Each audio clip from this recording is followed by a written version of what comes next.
Hey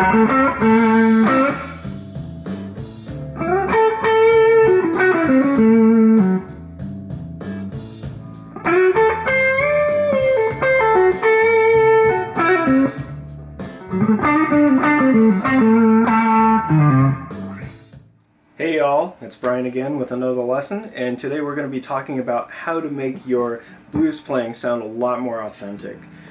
And we're just going to make a variation to our normal A minor pentatonic scale. We're going to be playing over a blues, and the A minor pentatonic scale sounds like this, in case you don't know.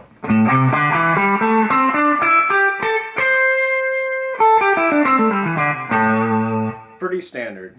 You guys probably all know that already. So what we're going to do is we're going to modify that scale and take the fifth note of it, which is a G, and we're going to bring it down a half step to an F sharp. To an F sharp. And that will sound like this. We're going to skip the G and then go straight back to another A. So this is called the minor 6th pentatonic.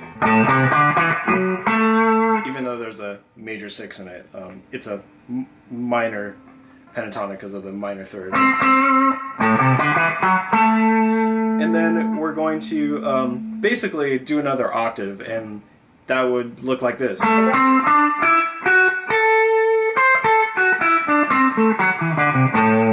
Instead of this. And I'll spell out the notes really slowly for you guys so you can try it out. Starting on the low E string, it's the 5th fret, 8th fret, and then the 5th fret on the A, 7th fret on the A, 4th fret on the D, which is, there's our major 6. Back to another 7th fret on the D string, which is A, and then it repeats. 5, 7, 5, 7 instead of 5, 8.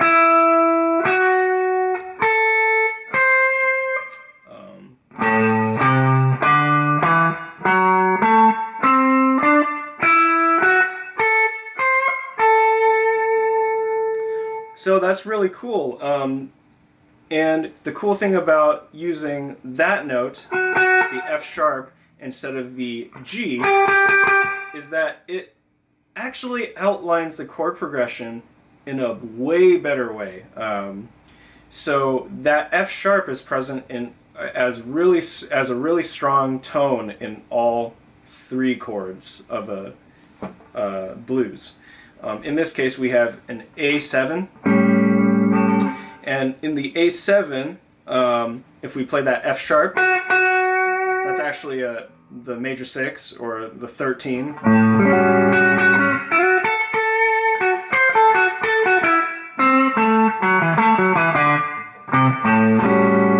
Okay. Over the D7, we're actually emphasizing the 3rd.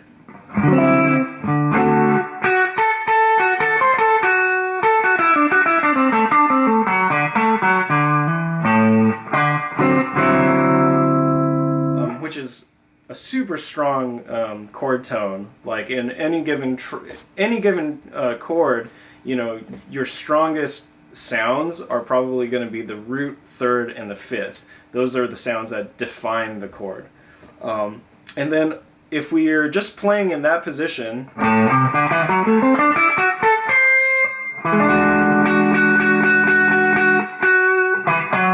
we have the 2nd degree, or the 9th, of the E7.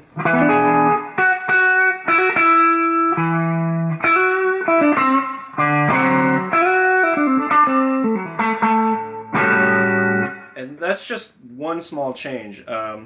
Yeah, like it's really awesome. Like if we're just talking about theory a little bit more, with the G over the G works pretty well over the A7, right? Because because that's your flat 7 that kind of defines the dominant tonality of that tune, or of that chord. Over the D7 and E7, though, it's a far weaker note, actually, because over the D, it's a fourth. So it doesn't quite define that chord as well. Over the E, it's not even in that chord. If anything, it's kind of a wrong note, right? But I mean, it works regardless. I mean, it turns it kind of into a Jimi Hendrix sounding chord if you add the G in there. Okay, cool. So what happens if we just play that scale over the entire chord progression? Here, I'll demonstrate real quick. I'll just play the scale up and down for the whole 12 bars, and you can kind of hear what that sounds like.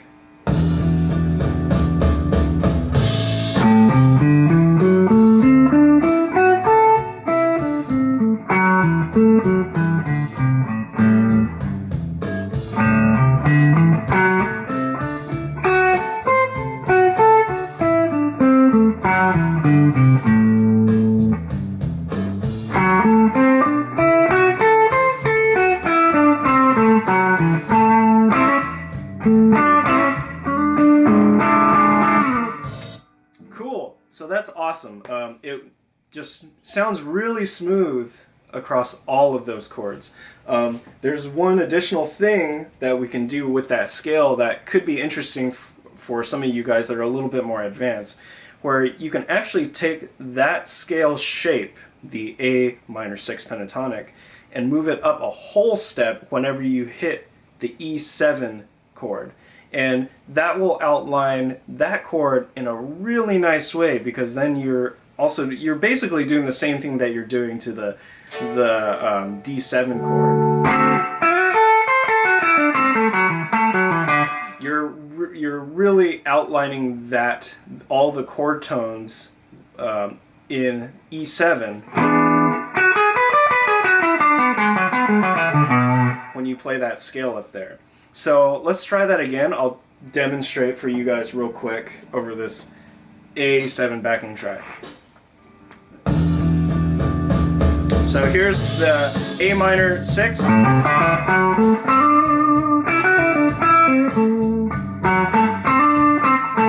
the D7, we're still playing that.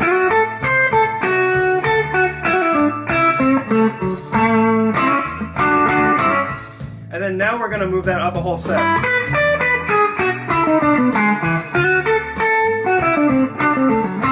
then I moved it down.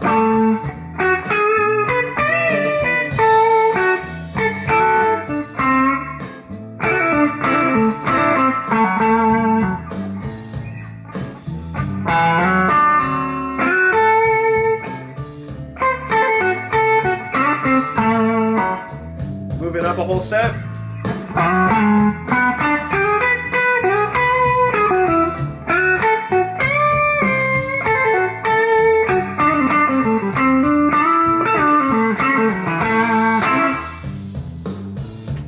So cool. Hope you guys like that. It definitely brings a lot of attitude into your blues playing. It makes it a bit more complex sounding, just a bit more colorful. So have fun with that, and see you next week.